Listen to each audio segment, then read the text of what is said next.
Praise the lord. దేవుని పరిశుద్ధ నామానికి మహిమ కలుగును గాక. అనుదిన దైవ కృపా కార్యక్రమాన్ని వీక్షిస్తున్న దేవుని బిడ్డలు, ఆత్మీయులైన మీ అందరికీ పేరు పేరున ప్రత్యేకమైన వందనాలు తెలియపరుస్తున్నాం. నిశ్చయముగా ఈ దినం దేవుని యొక్క మాటలు వింటున్న మీకు ఆయన ఉన్నతమైన కృప తోడయుండును గాక.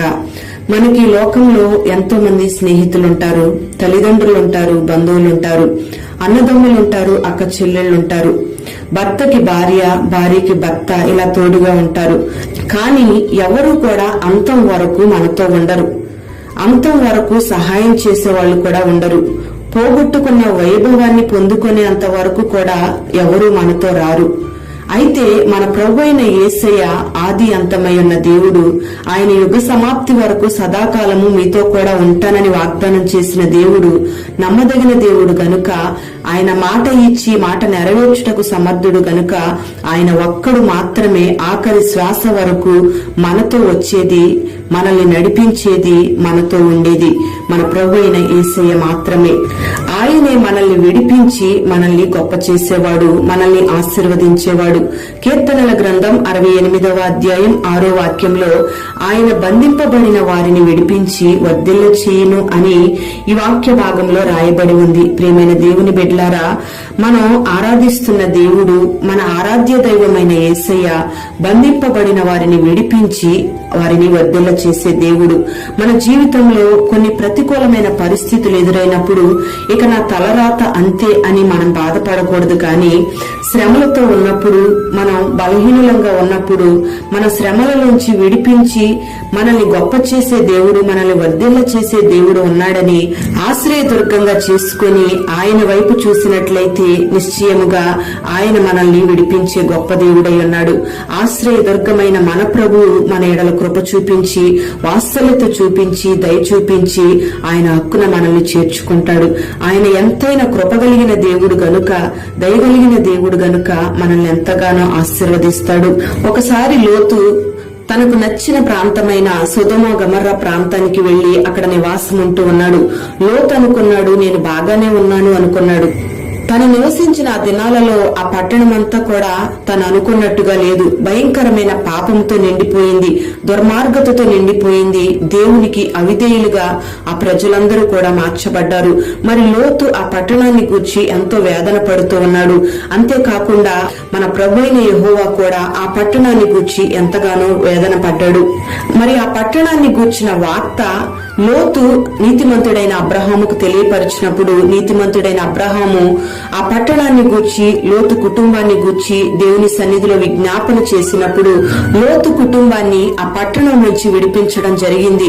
అగ్ని గంధకాలతో ఆ సొదొమ గొమొర్రా ప్రాంతాలను దేవుడు కాల్చివేయడం జరిగింది. దేవుని బిడ్డలారా, ఇక్కడ గమనించాలి, లోతును దేవుని యొక్క ఉగ్రత నుంచి, ఆ శాపకరమైన అనుభవాల నుంచి, ఆ పాపభూయిష్టమైన ప్రజల మధ్యలోంచి విడిపించింది దేవుని యొక్క కృప మాత్రమే. ప్రియ దేవుని బిడ్డలారా, గమనించాలి, మరి మన జీవితాలలో కూడా మనం నివసిస్తున్న ఈ లోకంలో ఎన్నో తెగుళ్లు మనకు ఎదురవుతూ ఉన్నాయి. ఎన్నో శాపకరమైన అనుభవాలు మన చుట్టూ కనబడుతూ ఉన్నాయి. ఎన్నో భయంకరమైన పరిస్థితులను మనం చూస్తూ ఉన్నాం. మరి వాటన్నిటిలోంచి మనల్ని విడిపించేది మన ప్రభువైన యేసయ్య మాత్రమే. మరి ఆయన్ని మనం ఆశ్రయదుర్గంగా చేసుకుని ఆయన కృప కొరకు కనిపెట్టినట్లయితే నిశ్చయముగా ఆ బంధకాలతో ఉన్న మనల్ని ఏ రోగము, ఏ సమస్యలు, ఏ శోధనలు మనకు రాకుండా, ఒకవేళ వచ్చిన వాటన్నిటిలోంచి మనల్ని విడిపించి మనల్ని వర్ధిల్ల చేసే దేవుడు మనకున్నాడు. ఆయనే మన ప్రభువైన యేసయ్య. మరి ఆయన్ను ఆశ్రయించి ఆ రీతిగా మనం నడుచుకుందుము గాక. దావీదును కూడా మనం గమనిస్తే, దావీదును సింహాల నోటి నుంచి, ఎలుగుబంట్ల నోటి నుంచి విడిపించింది దేవుని యొక్క కృప మాత్రమే. దావీదుకు దేవుడు తోడుగా ఉన్నాడు గనుక, దావీదు దేవుణ్ణి ఆశ్రయదుర్గంగా చేసుకున్నాడు గనుక దావీదును శత్రువుల బారి నుంచి, సింహాల బారి నుంచి, ఎలుగుబంట్ల బారి నుంచి, భయంకరమైన మనస్తత్వంతో ఉన్న మనుష్యుల బారి నుంచి దేవుడు తప్పిస్తూ వచ్చాడు. మరి ఈ దినాన దావీదు వలె దేవుని కృప కొరకు మనం కనిపెట్టినట్లయితే నిశ్చయముగా మనకు కలిగిన బంధకాలన్నిటిలోంచి దేవుడు మనల్ని విడిపించి వర్ధిల్ల చేస్తాడు. మరి ఈ దినాన అట్టి కృపను దేవుడు మనకు అనుగ్రహించి మనల్ని బలపరచునుగాక. ప్రార్థన. పరిశుద్ధుడైన తండ్రి, దయగలిగిన దేవానికి స్తోత్రం చెల్లిస్తున్నాం.